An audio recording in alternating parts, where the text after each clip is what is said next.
İndi hidrogen bölməsindən olan iki testə baxacağıq. Birincində, yəni 23-cü testdə daha doğrusu deyir ki, sənayedə hidrogen hansı reaksiya ilə alınır? Baxın, biz 5 variantın 5-nə də baxıb hər bir reaksiyanı aparmağa məcbur deyilik. Sadəcə C variantına baxırıq ki, burada nə göstərilib? Metan parçalanıb və salam. Cavabımız bu olur. Üçüncü qaydamıza baxırıq ki, burada sənayedə hidrogenin əksər alınma reaksiyaları CH4 ilə bağlıdır. Yəni CH4-ün parçalanmaları, karbon O2 ilə, H2O ilə olan reaksiyalar hamısı hidrogenin alınma reaksiyalarıdır. Keçdik 24-cüdən. Deyək ki, hansı reaksiyadan hidrogen alınır? Biz birinci qeydimizdə yazmışıq ki, yəni nə duru, nə qatı nitrat hidrogen əmələ gətirmir.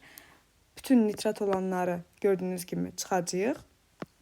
Sonra isə və deyirik ki, ikinci qeyddə H2SO4 duru əmələ gətirir, amma H2SO4 qatı hidrogen əmələ gətirməyəcək. Bəli, Y variantında da sulfatın qatısını görürük, bunu çıxdıq. Ona görə cavabımız B variantı qalır.